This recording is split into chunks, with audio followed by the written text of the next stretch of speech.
So welcome back to Kingdom Calling, our weekly podcast where we look back on the games of the weekend gone by and we look forward to what's happening this coming weekend, live and exclusive on Clubber. Now we will look back at round 3. That was where the losers of the winners met the winners of the losers, if everybody's still with me. And we had 4 games. 3 of them were pretty good and one of them unfortunately was one-sided. Now we'll start, and I hate starting with Spa, but we'll start. Jimmy and John, I think, was at this game as well. John O'Dowd. St. Kierans, I think it was 112, Spa 19. How did he get so close to St. Kierans? God, I tell you, Spa are brilliant. Yeah. Brilliant. You told us last week No, you had a bail booked. You said they were useless.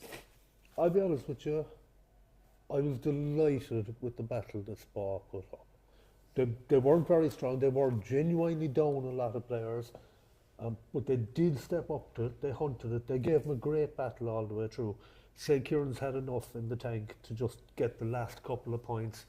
Spa missed a couple of difficult frees to tighten the margin, and St. Kieran's got over the line.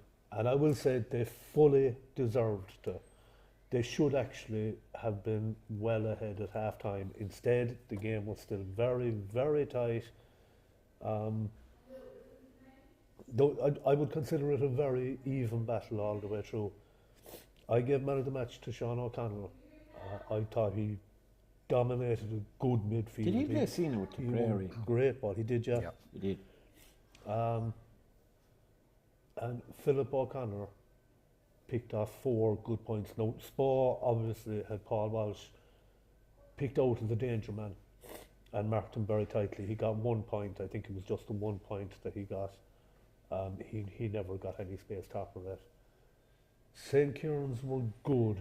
They won't be happy at how hard they had to work for it, but I genuinely do think that Spa deserve credit.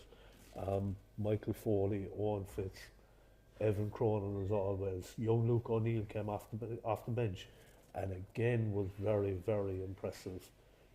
David Spillane, Cian Tobin, young Jack O'Sullivan. Shea O'Mara is out injured at the moment. Young Jack O'Sullivan is in goal, and yet again he acquitted himself very well. I would honestly say Spa did everything that they possibly could and can feel very, very proud of themselves. Okay. St. Kieran's can be happy about winning. Fully deserved to win. Could and probably should have won by a bit more. But they really need to improve in taking their chances. Yeah. Is that Shea O'Mara, the lad you got from Crokes? That's right. Yeah.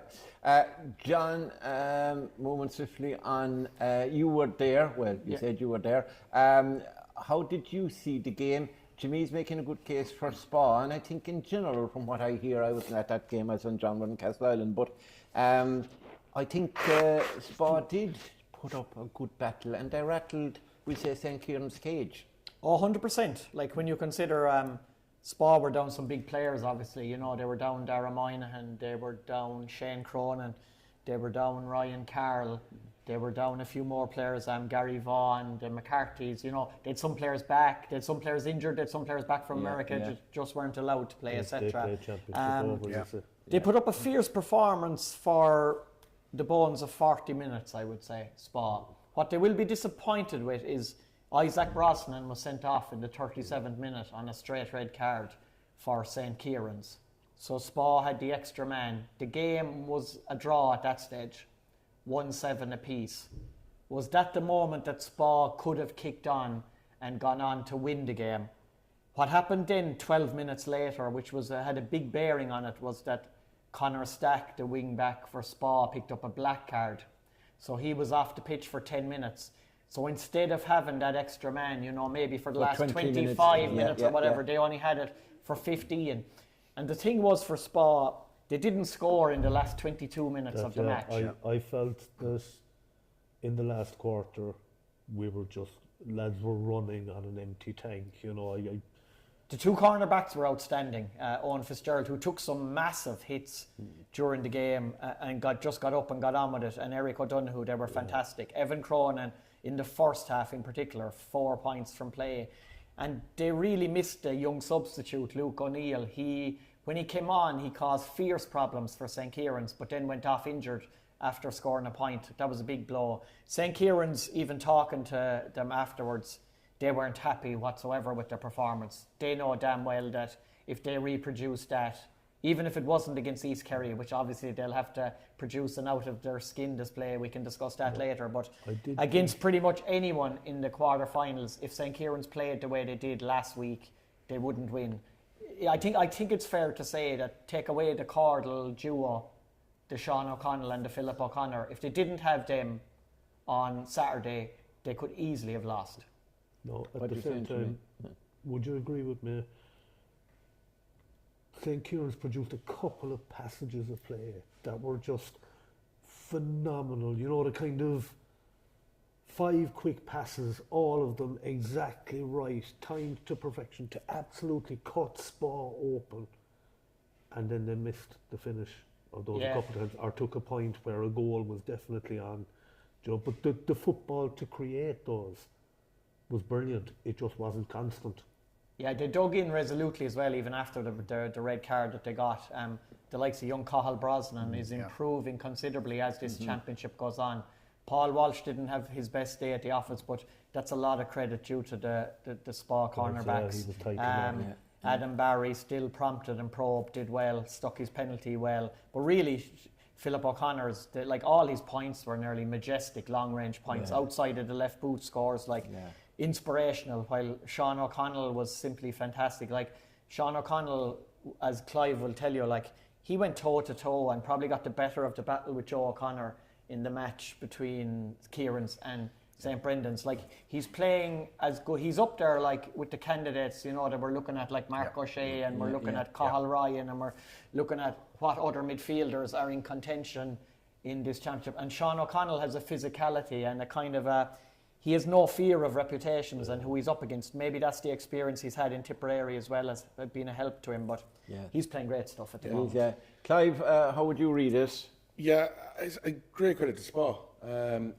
In injury time, Spa were 2 points down, they had 2 frees, which could have levelled the game.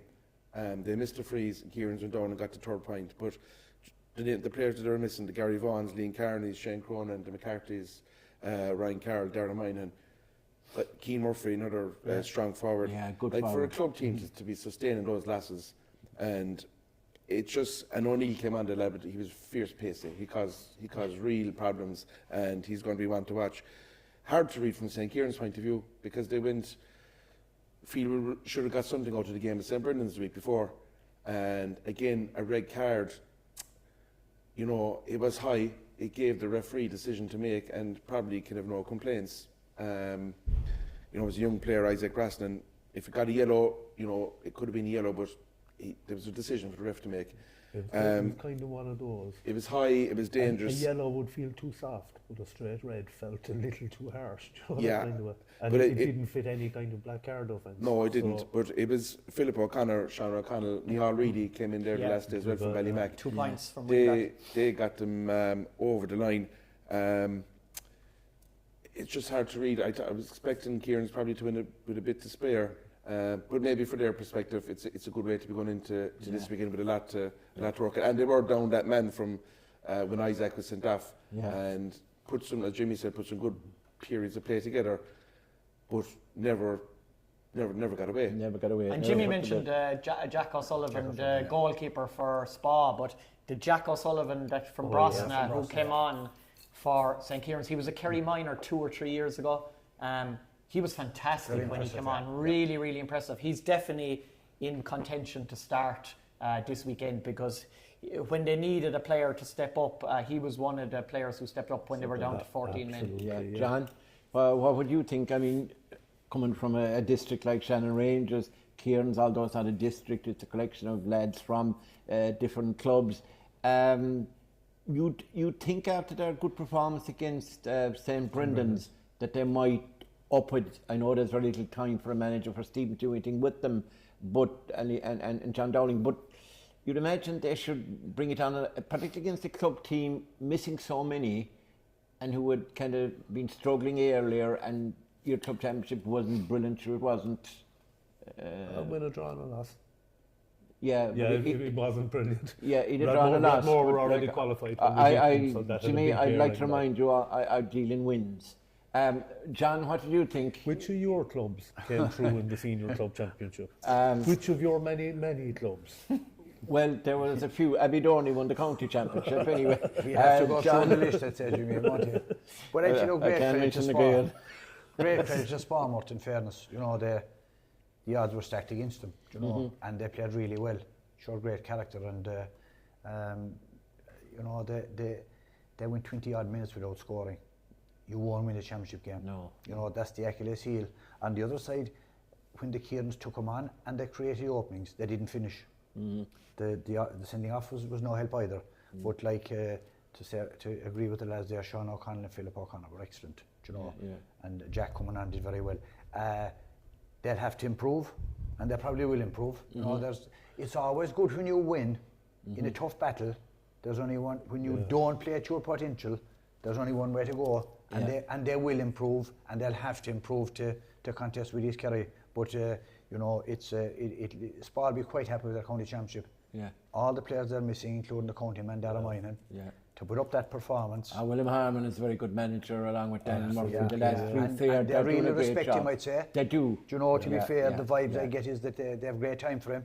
And he's a meticulous guy, and he had him prepared well. And there was no negativity. I didn't hear any Spa fella or Willem indeed saying who they were missing. Yeah, they just got on with it. Yeah, that's the type of lads. And just a little bit of praise for David Spillane for Spa. Very much like John Moynihan for Rathmore. He's a club player who is always a brilliant goal poacher. When there's a chance to finish the ball in the net, you can nearly rely on the likes of John Moynihan and David Spillane. And they both did it again at the weekend. They found the net. Yeah, very good. Right, we'll move on to Saturday afternoon in Castle Island Desmond's, where I got a tour of their new gym from Kevin Lynch, their chairman. We also got wonderful cups of tea and coffee, and John Kennedy was eating Kit Kats. I never saw a man consume so many Kit Kats. I thought he was going to burst, and I didn't actually. I kept to my regime. And we got tables and chairs and whatever, and then myself and Dan Carney, after we had to do some written work, and we got facilitated as well. So thanks to the Castle Island Club for the way they treated us on Saturday. The clubber crew, we'll call it, including JC.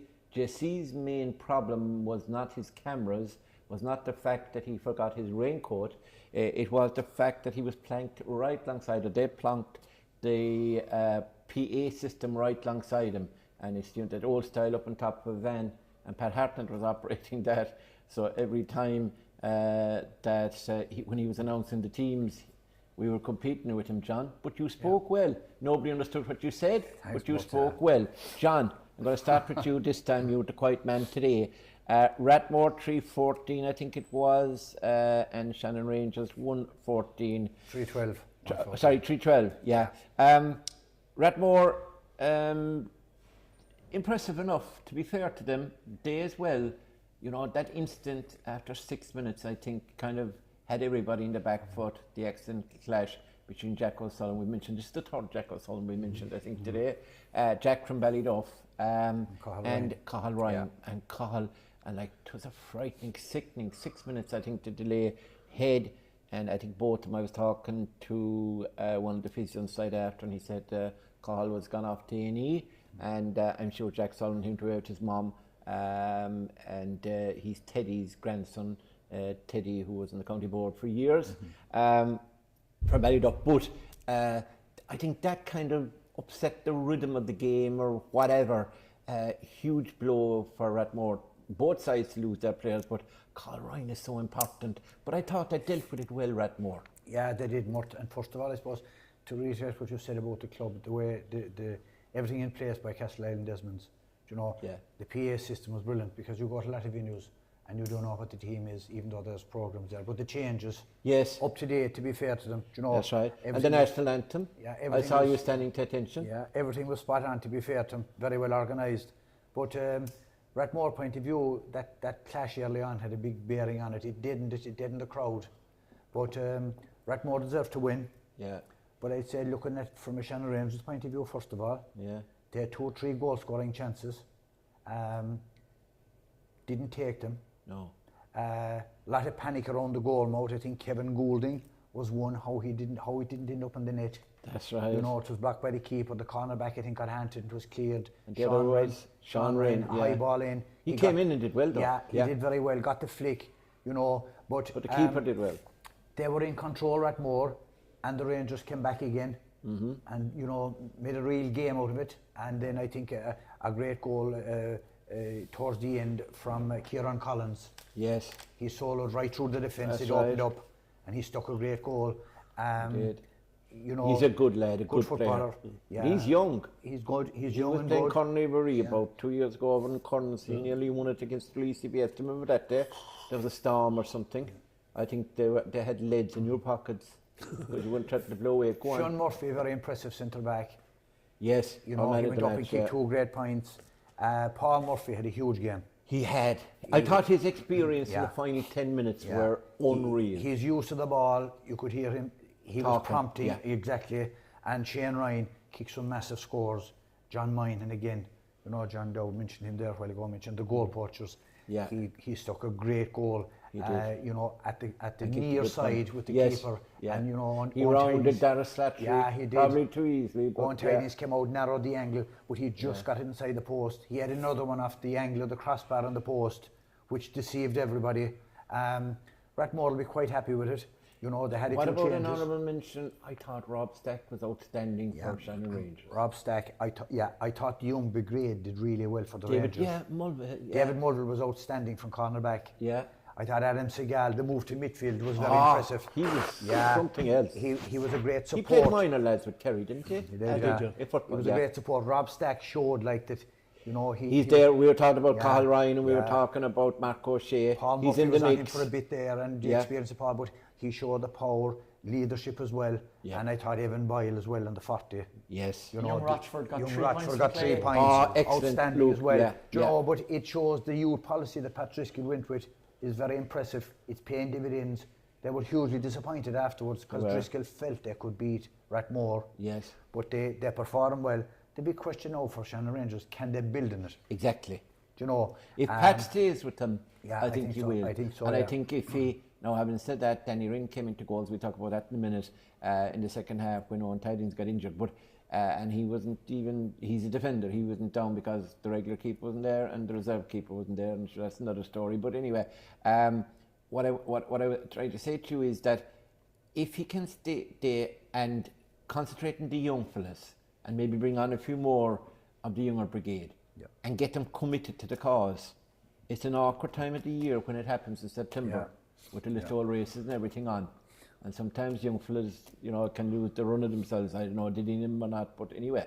But look, they need, because Pat is a real good manager and he also is a player's manager. He'll inspire them, he'll give it to them. It's amazing. Ardfert produces so many managers. The coach there, but he's not from Ardfert, but he's Ardfert. Stephen Wallace is with St. Kierans. Pat O'Driscoll. There's something about the place out there in the air, isn't there? Yeah, he's a great, in fairness to Pat, he's a great job done with them. I know, listen to some of the younger fellas, you know, the belief they have, great strides made. Yeah. Can they go another step? But like some of the younger lads, you know, the success they had at underage with Kerry definitely had a rub off. It has, yeah. The likes of Evan Boyle and Stack and these guys, they're used to playing with each other now. Absolutely, and you know, they're young Egan came on from Talbot, Conor Egan. Conor, he did did well. So like as John said, young Rochford, these are the talented players. Jack Kennelly, while he was well shackled, kicked scores as he can do. But look, David McCarthy will be very happy from Rathmore. You know, they have a spate of injuries. Yeah. Cathal Ryan going off. You know, Brendan Keefe missing. Mark Green was missing at the start. Yeah. But they're in the quarter. Keane Deneen was missing. Brendan O'Keefe is missing. Yeah. You know, Brian Friel is missing. Andrew Moynihan, the list goes on. Like, Chrissy's gone away. It's unbelievable what they're doing. By the way. Absolutely, yeah. We wish him all the best and with himself and Joanne down to Australia. And let's hope they enjoy themselves. I'll bring in John here if you don't mind. John, looking at that contest, looking at Rathmore and Shannon Rangers. First of all, on Rathmore, now we'll be talking soon about them meeting Crokes, but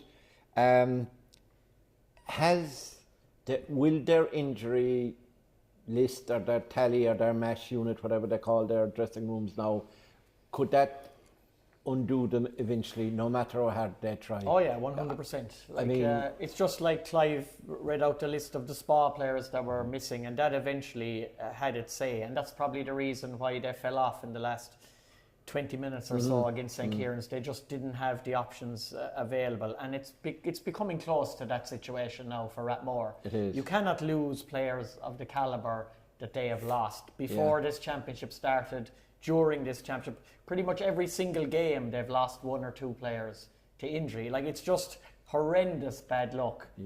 Especially for a new manager like David McCarthy deserves massive credit, because you're coming in replacing a great manager like Dennis Moynihan, who obviously won an All-Ireland intermediate title with this group of players, and he's kept the ball rolling, and they just seem to go out and they don't make any excuses. They don't really care who's missing from week to week. They go out, they represent the Rathmore jersey with great pride, and it'll be the same this weekend, but you do feel that they're just running out of bodies. And now, as the temperature gets hotter and the calibre of opposition gets much tougher, which it undoubtedly will this Sunday, it eventually is going to take its toll. Clive, Shannon Rangers, what do you think? I mean, they did go close, but I don't think they had their full team, let's put it like that, and they didn't take their chances when they could have taken them. But like, for the future, if they're looking at it as a 2 or 3 year plan, it's a pretty good start, a positive start. Yeah, and I think last week we said Jack Kennelly needed more support the day against Templenoe. And I think, to be fair, the last day, the rest, Luke Roster chipped in with 3, Rob Stack chipped in with 2. We were saying the midfielders didn't contribute. Rob got 2, Adam Seagal got 2, David Mulville came off from cornerback, kicked 1. They had they had a more even spread of scores. It's just the goalkeeping situation was an issue, and they leaked scores to the back, but they also missed chances, and Pat would have been convinced that they were going to win that game, and that would have fed off on whatever group he had out there. A goalkeeper kick-out strategies. I mean, Owen Tidings wasn't in, he was asked to come that morning, he wasn't in the group, so what would he know about strategies, kick-out? And they did, I think John turned over a few kick-outs, didn't they? Now, in general, he was very good, to be fair to him, and eventually then when he got injured, that kick-out was turned over. He just completely missed it, and then he had to go. And Danny Rinn, the Tarbert. He's a defender, a defender, and he did okay, to be fair to him. But any time Rathmore looked like they were going to, stretch out, back in Shannon Rangers again. They never stopped. Even they never threw in the towel. There was defiance. Even that point by David Mulville, he was back corner back, up and kicked the score. A very good young player, and he's a great leader, and he's very young, and he is a great leader even for his age. And if anyone, Jimmy, of their 2 goal chances had gone in, either the one that came, I think, to Kevin Goulding or Sean Rinn, if any one of them had gone in, it would have been a pretty... I would think they had a third one. Evan Boyd had a chance. His position was excellent. Yes. I didn't think he should have gone for goal. Probably not. But at the same time, William Casey in the Rathmore goals was excellent. He was. He made a diving save. Was that from Evan? The thing was, for me, Rathmore kind of took control right at the start. I think they were 1-3 to a point up, and there were always that 3 or 4 points all the way through the first half. To me, even though Shannon Rangers have surprised and impressed me, and I'm genuinely delighted to see them coming back in the force. They went through some tough years, so it's good to see young lads there hungry for that jersey. I do remember a time, even at underage, where they were asking fellas would they come, so this feels different, as you say, the underage North Kerry team and so on, but there's a vibe there, I know there is. Tarbert back in the junior final, that kind of thing. It's lifting. My van are playing well, but at the same time, it felt to me like Rathmore had kind of, you could feel the kind of weight of the past couple of weeks, because I thought they kind of had Shannon Rangers on the ropes, but just couldn't land a knockout blow in the second half. And no, it was on Clubber that I watched it. But it's kind of when Liam Guiney blasted that late goal, I still kind of had the mental state in my head that this game is over. Then suddenly you got a goal and think, they're just a goal, isn't it? It didn't feel that way to me. That was the fact. Yeah. But, you know, and We all felt the same. We were checking scores. Rathmore came down and got the goal 2 minutes. So Yeah. Rathmore fully deserved to win it. Shannon Rangers have come on an awful lot. Rathmore deserved to win it, but as you say, the toll is rising with every passing game. And I thought in the last 20 minutes you could see a bit of tiredness in Rathmore. Yeah. They've had a tough campaign along the way. Now, Kind of not lack of fitness, but just the So- constant endurance of yeah. it. We'll move on now to a game on Sunday here in Strand Road where we were. And to be fair, I think the scoreline tells the tale. So we'll just have a quick wrap around in it. Dingle North 18, Milltown Castlemaine North 1. Look, Dingle, Clive, I suppose, are bound to react after what had happened, in Tralee. And they were looking at, improving, and there was a wedding, and there was all things, and they have injuries. Tom Sullivan is still not fit. Interestingly enough, he was tagged out and all the last day, but they didn't need him, obviously, and they weren't going to try them. They weren't going to bring him in. So look, they'll be happy to have got to the quarterfinals. I think that was the aim. Okay, Milltown didn't really, they were very defensive, and things didn't work out in the day for them, but you'd have to be impressed with 18 points in the conditions. Yeah, the first in the conditions were atrocious for both teams. But Dingle were impressive. The week before against South Kerry, there was an edge back to them. There was an edge to their play, aggressive in the tackle. Brought that into last Sunday, had the wind, and probably didn't get going as quick as they might have liked. It was, was 8-1 maybe at half time. But there was an edge to their play again. Paul Gainey showing great leadership throughout the group. They're very vocal on the pitch. And Milltown really kicked the point. They threw in 3 big lads there to start the second half of the breeze: Sean Hogan, Jonathan O'Sullivan and Gavin Horn, but they couldn't get the ball in. And a lot of, I know it doesn't look great that they scored a point, but you have to give Dingle great credit. They were very professional from first minute to last. Didn't have to use Tom Sullivan. Conor Gainey is another guy that probably come back. Mikey Gainey. Carl Bambury got minutes into him, who was out injured. Yeah. They're coming in kind of now under the radar after the club final and the Mid-Kerry game. The Mid-Kerry game, yeah. Pushed them off the radar. They're just slightly, coming back in nice and quietly, and they could be dark horses with a full hand. The only thing you'd have to say about that, I suppose, to bring it down a small peg, would be South Kerry weren't great. A lot of young players, and obviously Milltown Castlemaine, first year up, unfortunate that it would happen to them like this. So we have to temper our judgment of Dingle.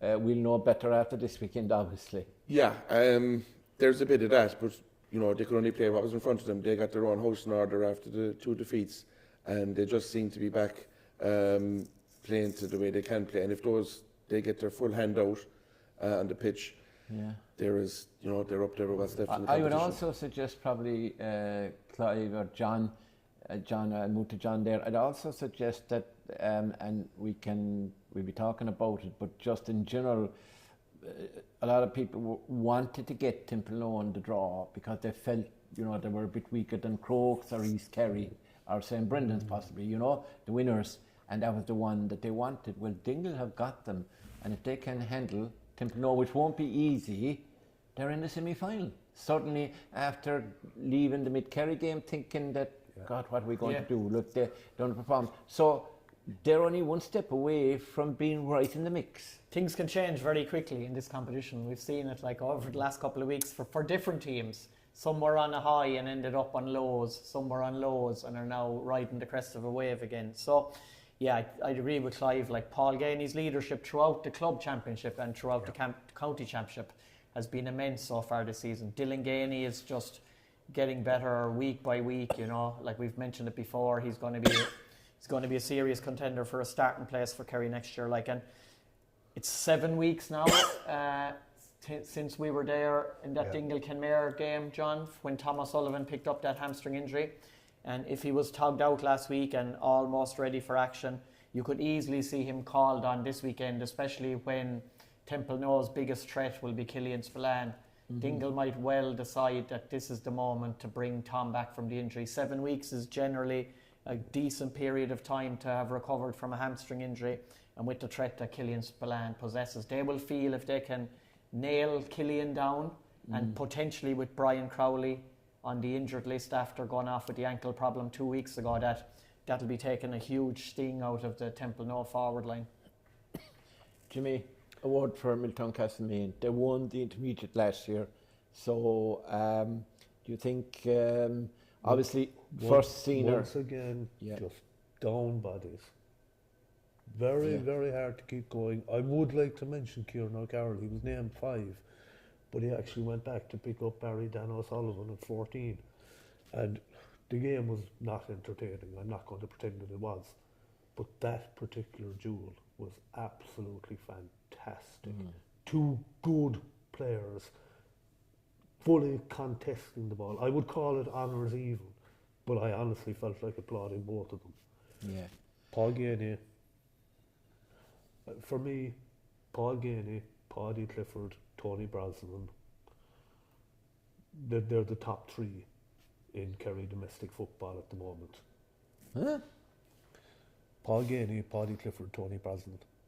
You left out one. David Clifford. I would say Paddy's playing better than David at the moment. Okay, and we'll move on to John. Am I alone? Yeah, we'll move on to John I'm a huge admirer Kennedy. of David, but for me, Paddy is the one bringing You were all the just energy at left the back. I moment. got a phone call today into the Golden Nugget, and now you're gone again. Door is locked again. Absolutely gone. They might as well. I got a phone call saying, tell Jimmy if he wants to come in for a sandwich and soup, he can. Now I'm going to get a call when I'm finished. On this one, I'm just wondering, as Clive said, Dingle have been missing players, and it looks like they're coming back in. My understanding the last day was that if the game was tight, they were planning to put Tom O'Sullivan on for the last quarter, the last 10 minutes. They didn't need to, so they didn't. So that's good. But I just wonder, while most teams are kind of losing a player or two here and, you know, lowering the energy reserves a little bit more with every passing game, Dingle could be kind of getting fresh blood back in, if you know what I mean. They could actually be getting that little bit stronger now. Yeah. Might be something to watch. Listen, we leave that game. I think we've enough said about it, to be honest about it. Kenmare and Mid Kerry, lads. That was a gripping contest. It could have gone either way. We had some contentious. There was a penalty awarded, a penalty not awarded, and we had a commentator going berserk at different stages, along with his co-commentator. The excitement got to him completely, and Tarbert wasn't playing, I can tell you, Jimmy. John, you really enjoyed that game. Yeah, fantastic game of football. Like, I think everyone knew looking ahead to last weekend that it was going to be the best game. It was going to be the most competitive game. It really was a 50-50 match between these two teams. Mid Kerry, for long periods, were the better team, and Kenmare will admit that themselves. The first half, the tactics by Peter O'Sullivan, the way that Mid Kerry played, and they had to make 3 changes from the start of the team, from the programme. Like, they were missing Dara Cleary, Dara O'Connor and Garrod Evans, but they brought Ethan Coffey in at corner back, and they kind of used Sean Cleary as a bit of a sweeper in the first half, and they did a fantastic job. Kieran Kennedy gave an absolute exhibition. He was brilliant. Forward play. Yeah. I only noticed going through it this week that he scored a goal in all 3 of their championship games. He's having a fantastic championship. He is really playing out of his skin. Kenmare, who have a fantastic defence, they couldn't deal with him at all in the first half. He had 1-3 scored. It was his work rate as well. He was back defending. He was coming back into his own half. He was out around midfield winning breaks.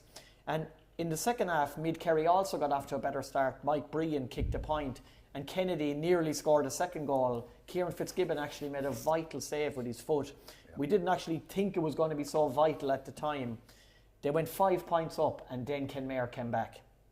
They got 2 points, then they got the penalty, and it was a penalty. It was a bit of an awkward foul kind of by Sean Cleary, and Ronan Murphy was there as well on David Hallisey. Definitely a penalty. Paul O'Connor buried it this time. He was having a laugh with me afterwards. No Panenka this week, no messing into the back of the net. But then Mid Kerry drove on again. They got 3 points in a row, and they looked in as if they were going to win it. And then came the Dara O'Shea goal. He was absolutely magnificent. Like, it looked for long stages that Kieran Kennedy was nailed on for the man of the match.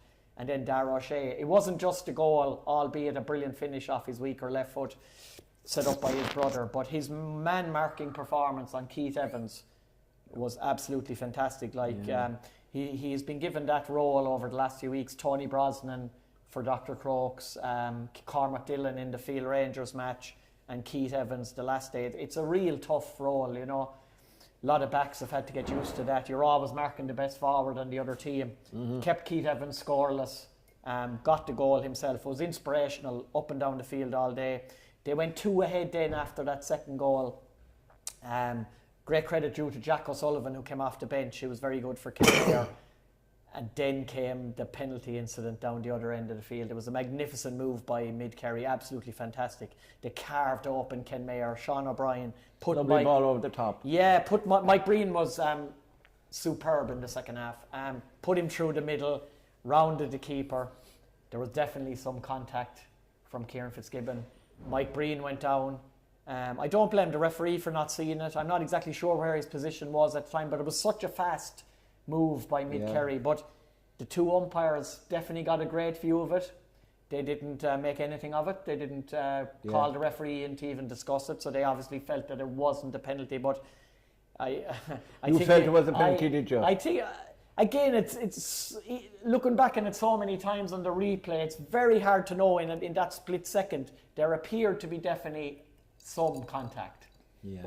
Do you know? John, what would you think? And the other thing is, how come Mid Kerry, who to me had been the dominant side, or the more likely side, and should probably have been more in front at half time, and then having conceded the goal, they didn't start the second half well. I think Mike Breen, did he get the first point? And then you had the penalty, etc., and brought it back, and then they responded with 3 points, and you'd say, they're going to kick on here, you know. What happened to them in the last 10 minutes? Yeah. No, they were still within a point of them at the end, but like, why didn't they kick on? You have to give credit to Kenmare for this as well, Murt. Their defences, they're so hard to breach, you know. Yeah. But Mid Kerry will be disappointed. You know, they were in control at different stages, but Mid Kerry never gave up. And I think their defence, we spoke about it here for the last few weeks. You know, Dara Crowley, Dara Shea, you know, James McCarthy, Tommy Cronin, Dara O'Connor. They're, as a group and as a unit, they play exceptionally well. Yeah. They're tenacious, they're tough, they're man-to-man, close, continuous marking, very disciplined, to be fair. And, you know, Shawnee Shea was excellent again. Yeah.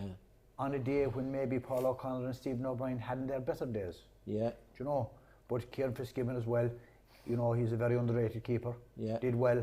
As John said, it came down to the last one. Was there contact? Was there not? Even looking at the replay numerous times. You couldn't say for definite it was a penalty, but Mike Breen did go down, and they'll be disappointed, Mid Kerry. But Kenmare, like you know, we saw them back in Dingle playing so well, just coming up a bit short.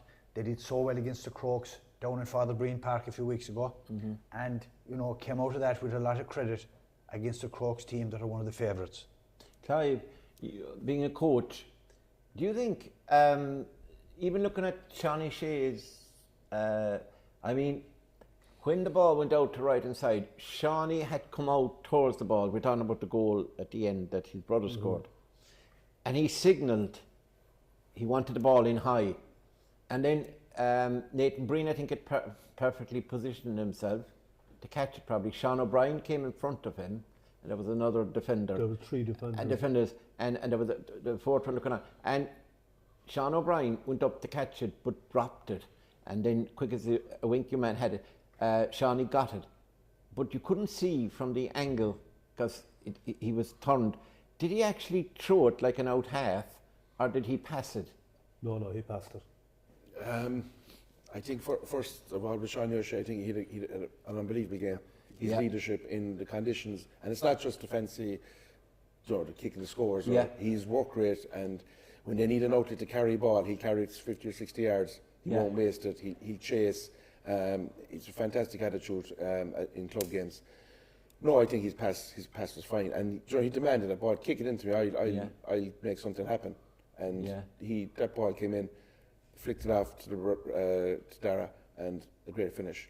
And I think, to be fair to Kerry, we were speaking here last week, they got a response after the Crokes game. They were flat. They came out all guns blazing, and we were talking about momentum. Momentum shifts in games, and when it's going your way, and it shifted Kenmare's way at the right time, coming down the stretch, and they got out of there. I know it was a point. Would the conditions have been such a bad day? Would that have suited Kenmare maybe more than the I wouldn't think so. No, I suppose all those lads are playing the Kerry Championship in November and December, year in, year out. They'll be well used to those conditions. Both of these in football, I'd say both teams would actually prefer the best conditions possible, but they'd make the best out of what they got. But we said momentum at the right time. They got the momentum, and it was a 2-point win. Really, it was the last point they were going for a goal. He kicked it over. Listen, Jimmy, don't allow me to interrupt you. Right, but I want to get you back from Ross Point. Right, so. I've never been there, so it'll be difficult, but sure we can write them a letter. We'll get you started. The point is, the killer moment for me was Darragh O'Shea's goal. And the killer there was 3 defenders with a ball coming in, looking up at the sky. And if you look at it, the minute the ball broke, Sean O'Shea is actually going up. He's kind of taking a step back and he's going up to contest it with his hand. But even as the ball spills, before he can tell where it's going, he's turning down, he's crouching, he's looking, he knows the ball is falling somewhere here. No one knows where it's actually going to fall, but he has his eyes in this area. The 3 boys are still starting to kind of look down from the sky for the ball. He's that step ahead of them. That's a bit of experience, bit of quality, bit of anything. But as soon as he gets his hands on that ball, that's the game. For me, it wasn't a penalty, the controversial one, but that was the moment. You've 3 defenders. If you can clear that ball, you've won. And I actually thought Mid-Kerry overall were the better team. But Kenmare, Sean would create that panic amongst those 3 defenders, in fairness to them. He would, that's the trouble, Now, getting back to my question, actually all the hand signals you were doing there and all this thing, I thought you were the Bishop of Kerry in the cathedral saying 9 o'clock Mass. However, one of Mick O'Dwyer's big things back in the day, and you were the one who mentioned him earlier on, was visualisation. Oh, absolutely, that's good. Does that mean be able to see things that happen at matches? Right, moving very swiftly on. Darren O'Sullivan coming on. That kind of surprised a lot of people. Obviously, Darren is a quality player. He's coming to the end of his career. But he came on. Now, he created a situation where the ball came back off the post, and I think they probably got a score off it. He did create a bit of havoc in there. What did you think of that move? Was it a good move? Or? For me, it's very simple. You make a change, and the player who comes on does well. Well done, you. It was the right move. That's it. Bottom line. Okay. Darren played well when he came in. Perfect. That's brilliant. So now you can go to Rossbay, go up to Ross Point, and you get fish and chips from Darren on the house. Tell him I sent you. He's my cousin, by the way. And Glimba. That is my club. You know that? Another one of your clubs, yeah. No, it is my club. Right, so that's the look back, lads. And I think now, because of time constraints, we are actually going to go through the quarterfinals. Pretty rivalry. We'll still give them their due reward, but I'll give you a quarter of an hour. We'll give them 15 minutes, and that's it. Then we are going to talk first of all about, no, I'm kind of confused at venues at this stage. Not Stack Park, Petrol Stadium. We'll start on the Saturday. And the Saturday game live on ClubberTV. Don't forget that. If you can make the game in Killarney, it's between St. Brendan's and Kenmare Shamrocks. I go to Clive first. He knows Brendan's, and somebody made a point earlier about the 6-day turnaround. John might talk about that, John O'Dowd. St. Brendan's, they obviously now haven't played. They've had a break. They've had a rest. And have they got a few more Art fellas to come in? Have you instructed some more of your troops? You were playing football the weekend to come in and play and give their all for the cause? They're all available for selection. Oh, fair enough, right? That's a funny way of answering it, but anyway, well answered. Right, tell us, St. Brendan's, how do you gauge their chance against Kenmare? Yeah, I think the 2 weeks will stand to them. There's no game last weekend. Tidy up a few bits from the Kierans game. David Moore will be back. Tommy Welch will be back into the panel. So they are getting stronger. Whereas Kenmare will be their 4th week in a row. Last week was a tough game. Probably a tight enough panel on the go the last couple of weeks. I think Brendan's panel will pull them through. It's a quality panel, and they will progress on Saturday. John, Kenmare, 6-day turnaround, that's going to be tough. And then again, looking at St. Brendan's, you'd have to say their defence is very good, excellent, with the boys that are in there, Heinrich and Joey Nagel, Dylan Casey, etc. As against that, you look at the other side and you look at the dangerous forwards, the Barry Johns, the Jack Savages, who've been playing very well, Tomas Kennedy, who was playing O'Sullivan Cup on Monday. We saw him, and Daniel Kirby, who was playing, and Paddy Lane, who was playing on Monday. Paddy Lane with 12 points. Yeah, that's right. They could be playing on this Saturday. John, do you think that that forward line is an ideal fit for the Kenmare defence, which is the strongest part, I think, of the Kenmare team, despite the fact that Sean is up front? Yeah, St. Brendan's, you can see, they're built around Austin Stack's defenders and Kierans O'Reilly's forwards. That's basically what about Mitchell's? That's basically what St. Brendan's are built around. Savage, Barry John Keane, Tomas Kennedy, and now you'll have Tommy Walsh back as well. It'll be a fierce battle against those Kenmare backs, because the Kenmare backs, they're a match for anyone collectively, and individually they do have man markers who can take care of key players. I just think the 6-day turnaround, the 4th week in a row, while Kenmare don't have injuries in the same way that Rathmore and Spa have injuries, there is wear and tear there though from the efforts that they're making to keep going week on week. And they've had, the Field Rangers game wasn't a tough game, but playing Dr. Crokes, playing Mid Kerry, they're tough games. St. Brendan's also got a serious wake-up call against St. Kierans. They might well have been expecting it, because they wouldn't have underestimated St. Kierans, but there was certain problem areas for St. Brendan's that night, which James Costello and his management will have been concerned with, and they've had 2 weeks to look at it. You've David and Tommy back. You've Paddy Lane now available for selection. He wasn't available the last game. That's a big boost as well, even coming off the bench and adding scores potentially. I think it has to be St. Brendan's to advance. So that's 2 for St. Brendan's. John Kennedy, I presume you'll go with the favourites in the flow. You never actually go the other way unless it's Shannon Rangers. Sorry, unless it's an Kerry team. I'll go the other way this time, Murt.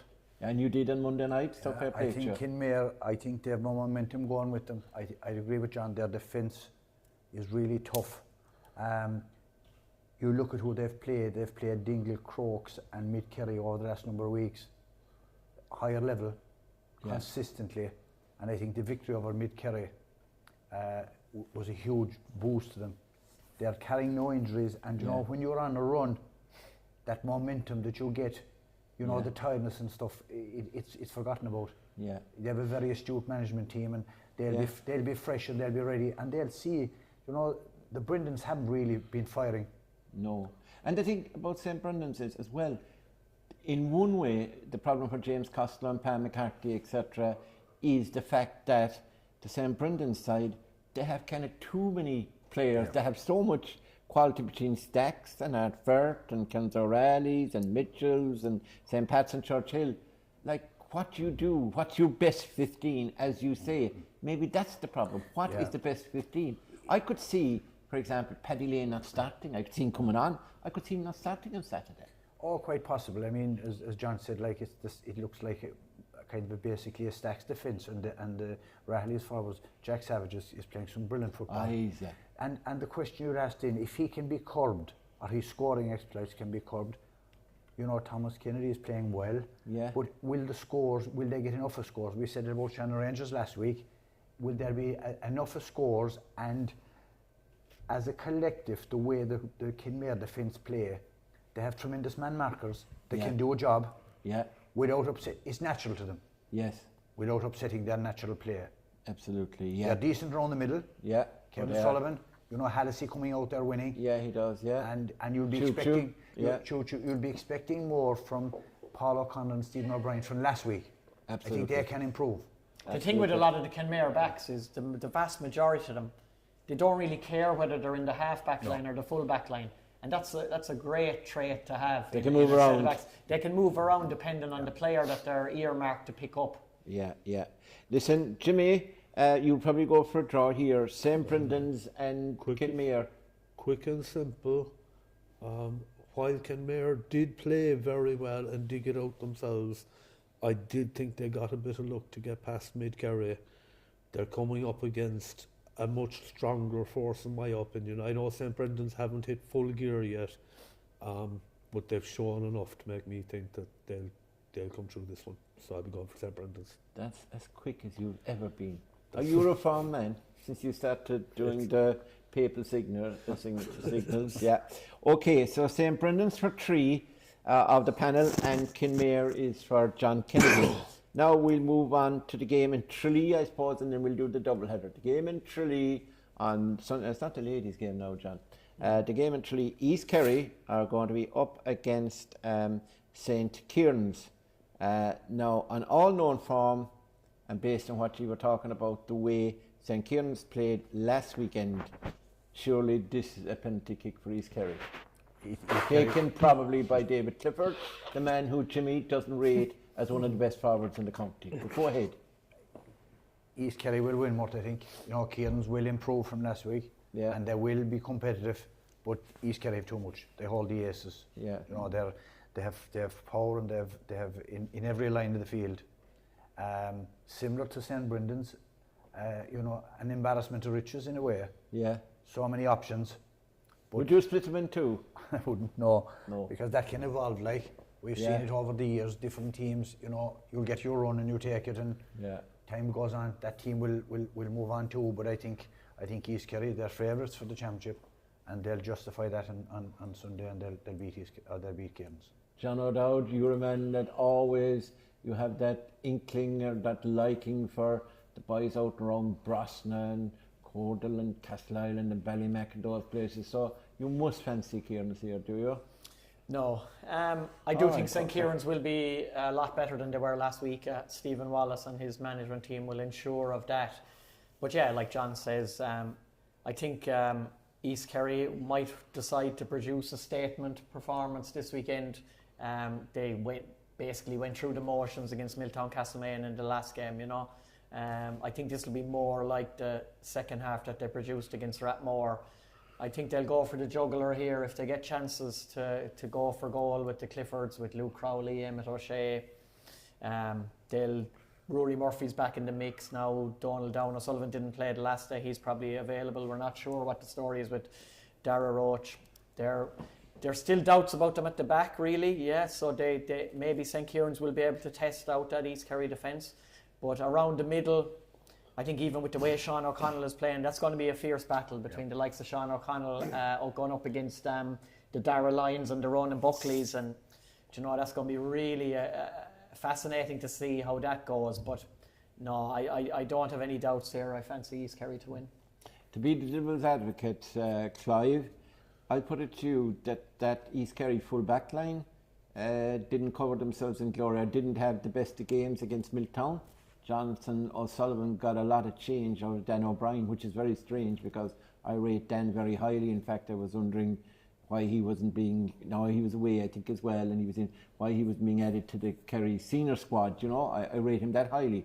But I thought he, you know, he got enough of it from Jonathan, and we saw what Milltown did last weekend. So, you know, is there a small bit of doubt in your mind maybe that while from sort of midfield to number 15 and the bench they're grand, but how good are they at the back?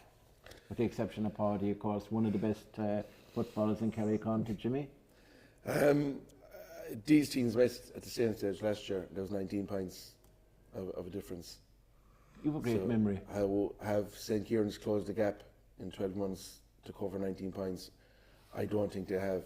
Your question about the defence, you know, Rathmore put up 212 and East Kerry were still comfortable. I think East Kerry will be looking to kick into gear this weekend now. Are they Barcelona? In other words, if he scores 6, we score 7.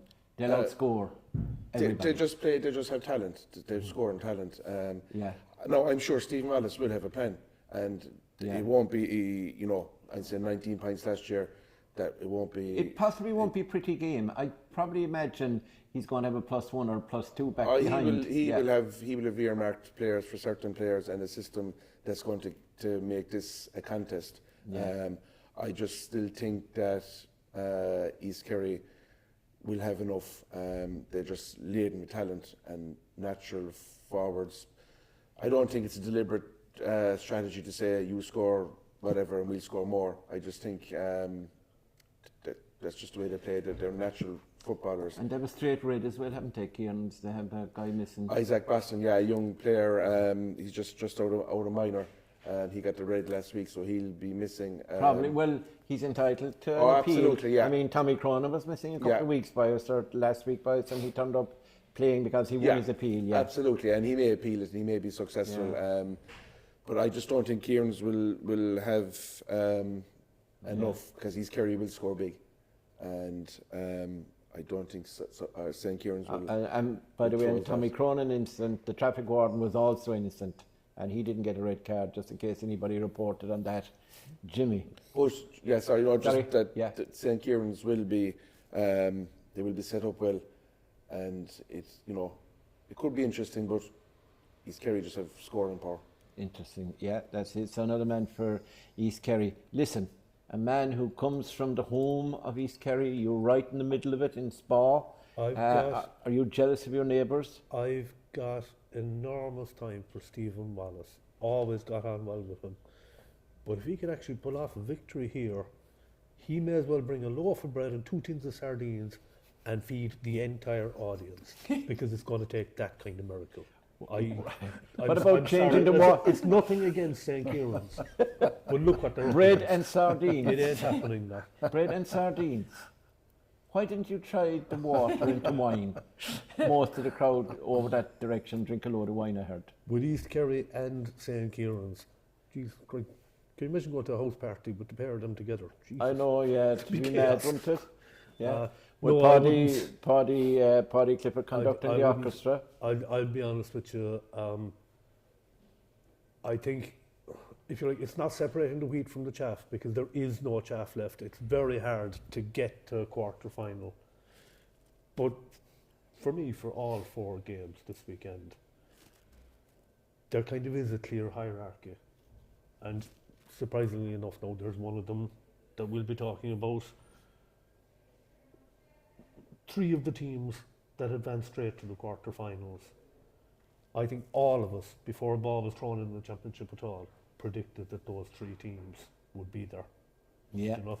And that's East Kerry, Templenoe and St. Brendan's, is it? East Kerry, Crokes and Brendan's. Oh, sorry. Yeah. And for that matter, I think most of us would have expected either Dingle or Kenmare. Do you know what? Yeah. So they'll be next in line. St. Kierans. But to make a short story long, it's East Kerry. Yeah. Okay, we'll move on. So East Kerry are going to beat St. Kierans. That's the general view of the panel. I'm not too sure what the betting is, but I'm sure it's pretty hot. Now, Killarney, we have a double header. The first game is involving Dingle against Templenoe. So again, we'll start this time with John Kennedy. You've seen Dingle, and I think you saw Templenoe. You and Killarney, yourself and the other John, the two Johns. What do you think of this one? I suppose, as we said, Templenoe are limited in numbers. They have a club side, they have the 15 that start, and they have 2 or 3 to come on, and that's it. And they don't need any injuries, but they have the lads who really play for the club. Sean Sheehan, outside the Spillans, Tyke Morley, the Crowleys, they're all together. So you have that, and then you have the Dingle with the Gainies, etc. Tom Sullivan could be back, Matthew Flaherty's in there, and then Tom Leo and Conor O'Sullivan. You know, you could keep naming names. Carl Banbury, hopefully he's back to stay.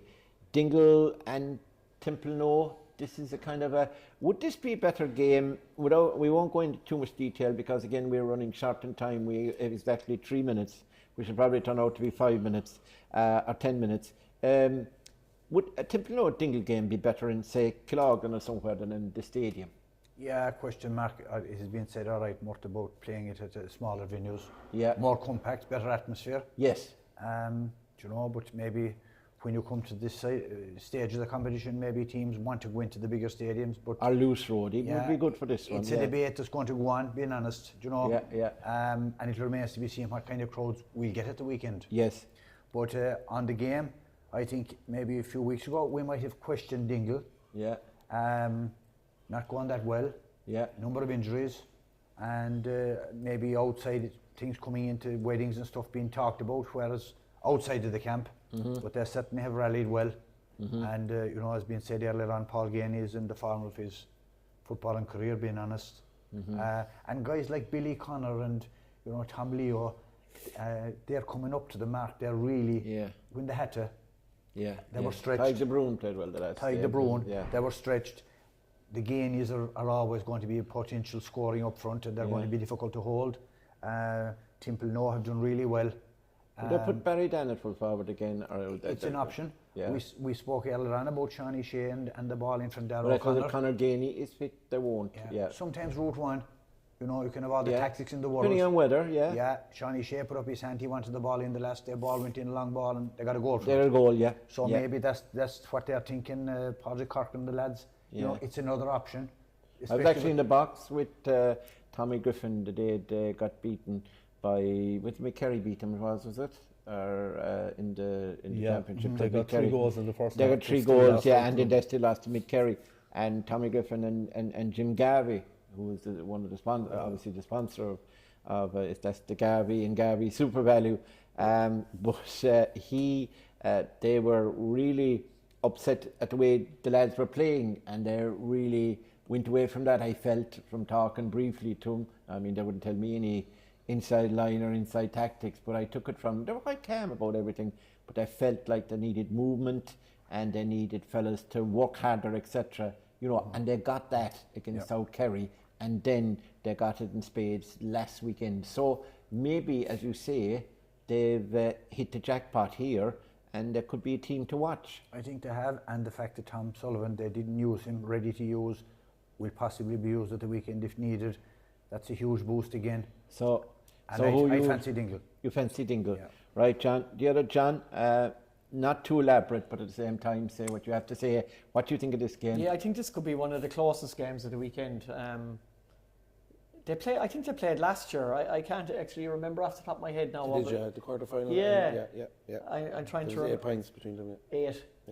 Yeah, I knew they played last year. So I think Templenoe will feel as well themselves that this, you know, it's not the worst draw in the world from their point of view either. They're going to give it a good go. But I do think Dingle, as John says, they have the bit between the teeth again. I think we probably will see Tom O'Sullivan this week. I'd imagine he'll be earmarked for Killian Spillane. And if that works out in Dingle's favour, that'll take a lot away from Templenoe, especially if Brian Crowley, like he had to be carried into the dressing room 2 weeks ago after 4 points scored from play. If he's missing, it'll be a huge loss for Templenoe. But they have a lot of players playing really well. Adrian Spillane thundered into it in extra time the last day against Shannon Rangers. Sean Sheehan, John Rice, Kieran McCarthy. They have a lot of guys playing really well. But I think if Conor Gainey's back, if Tom O'Sullivan's back, they're just getting the big guns together again. I'd give Dingle a slight vote to win it, but I do think it might be really, really close. Clive? Yeah, I go with Dingle, but a bit tighter than it was last year. I think it'll be closer than 8 points. To be fair, Dingle 18 points in poor conditions last week was good kicking. Okay, you can question the opposition, but I think they'll have enough.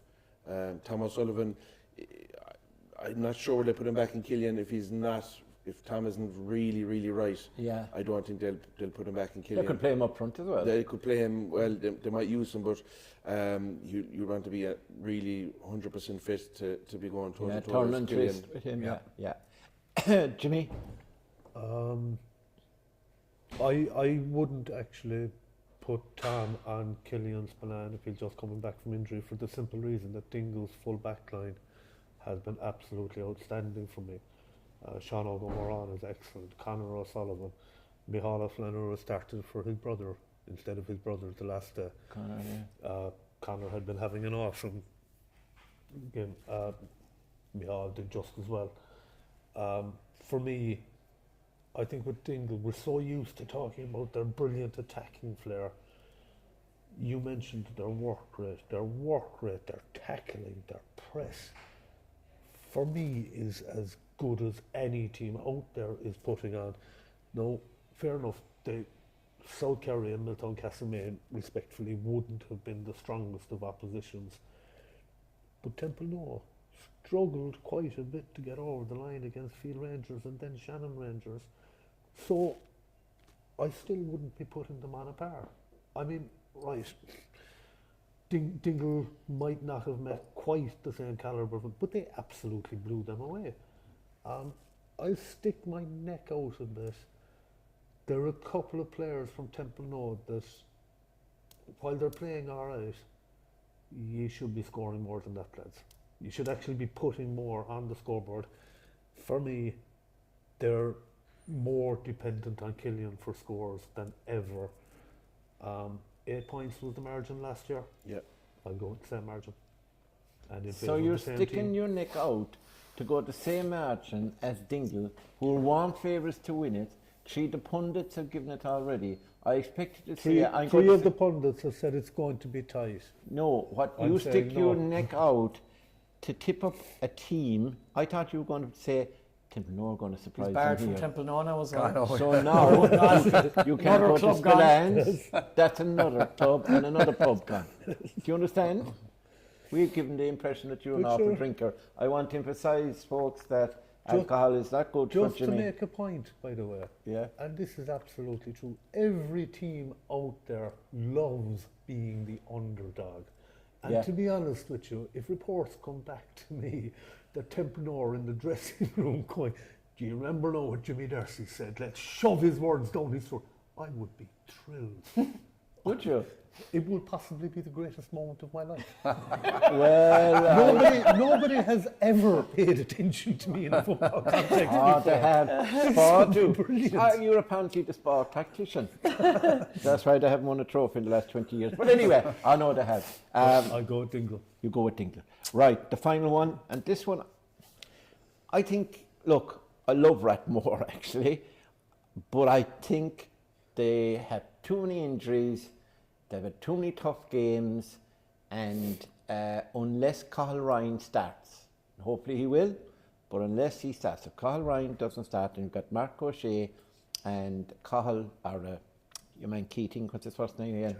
Charlie Keating at midfield, and you've Tony Brosnan inside, and David Shaw, and your man Gavin O'Shea is pulling the strings. Micheál Burns is there, and you've Brian Mooney coming from the back, and Gavin White attacking from the half-back line. Tom Doyle, there's quality all over. There's quality all over. I'm giving this one to Crokes, but you make a case now, Jimmy, because you need some village in Kerry that you can call to and feel safe. Make a case for Rathmore. I will tell you this much. No, I don't expect Rathmore to win it. Rathmore, and I'll also say it for Guinea-Gwilla, Crokes are more often than not the absolute kingpins of East Kerry. Rathmore and Guinea-Gwilla don't care. They show them absolutely no respect. They go all out. They're not one bit afraid to hunt them. I think Rathmore took 4 O'Donoghue Cups there 6 or 7 years ago.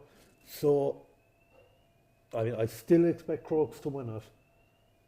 I expect, even last year now, they met in the club championship, and it was one of the best games in it. It was a That's cracking, right, like, yeah. They had a good game over in the semi-final, but this year in Rathmore, that was good enough. So I do think Rathmore have the kind of main strength is being eroded game by game. They still have enough to give Crokes a rattle. I don't think they'll put them down, but I think they'll give them a good rattle. And would that make you happy? Yes. A tight game of football, a closely contested game of football. You are now barred between from the Tatler anyone. Jack.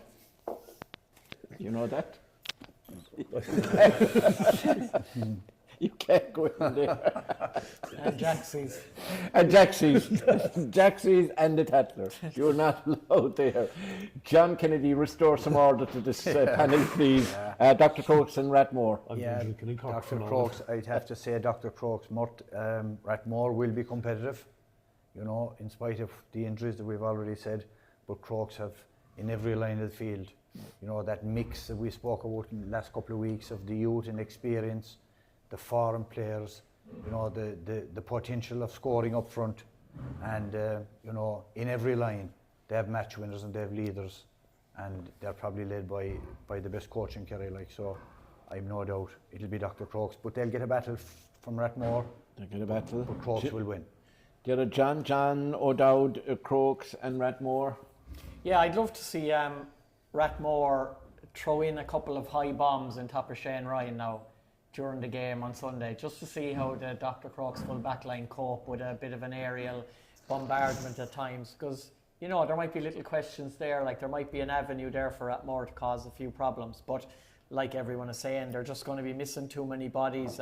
Even if they get one or two back from that injured list, Crokes are pretty much almost at full strength. They're pouring, like they're getting better as the weeks go on. They're more determined now to go all the way. County League, Club Championship, they're just motoring sweetly at the moment, you know, like they have their eyes on, they're not going to say it out loud, but like they'd love a crack at East Kerry down the line, whether that's in a semi-final or whether that's in a final, you know, that's that would really motivate Dr. Crokes, but like they don't need motivation at this stage, like everything is going the way that they wanted it to go so far this year, like Dr. Crokes will win.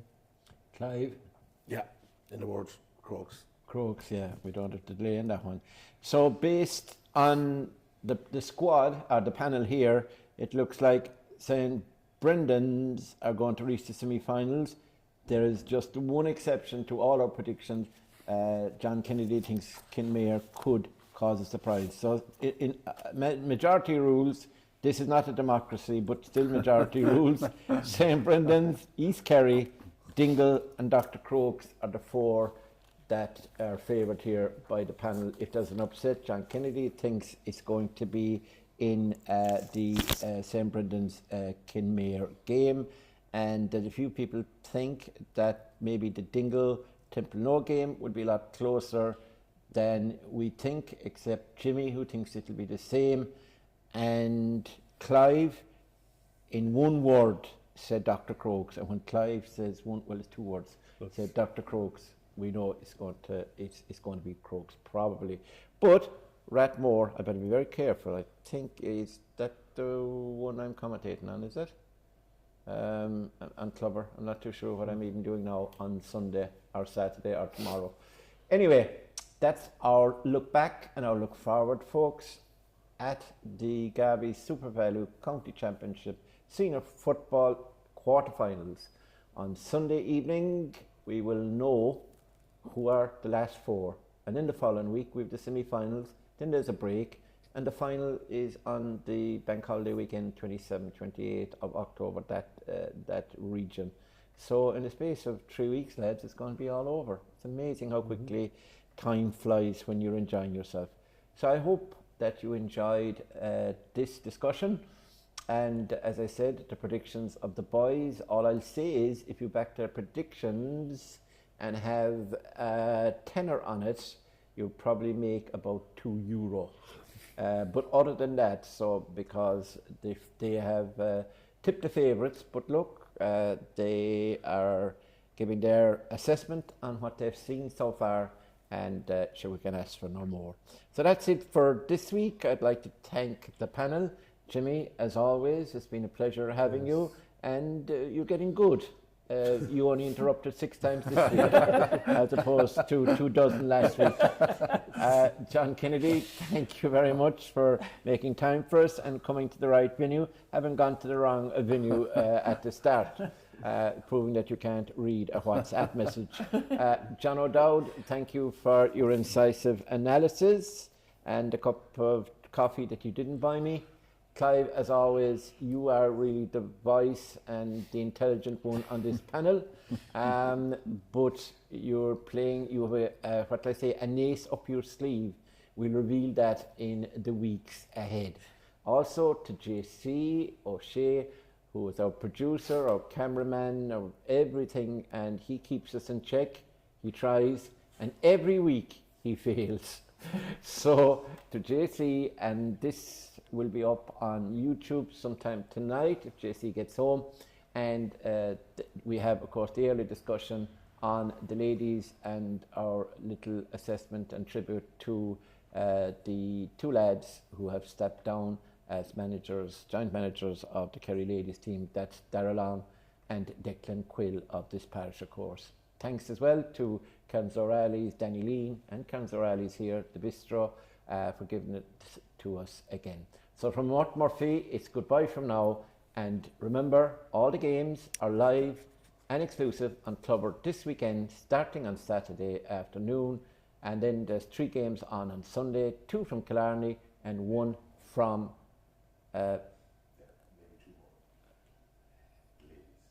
and then there is a possibility that we could have the ladies finals. And that's MK Gales, of course, in the intermediates against Scatterglen. Scatterglen are favourites there. And then we have Southern Gales who are favourites to beat Castle Island Desmonds, but I'm sure Dan Carney will have something to say about that. They're on in Tralee at 4:30 and 6:30 in the Austin Stack Park. If we're allowed cover them, we would only love to cover the ladies and promote the ladies' games, and that especially for a man back in West Kerry, but Fergus, we have to promote not alone the game, but ourselves at times. So that's it for now. Goodbye, and we'll see you at the weekend.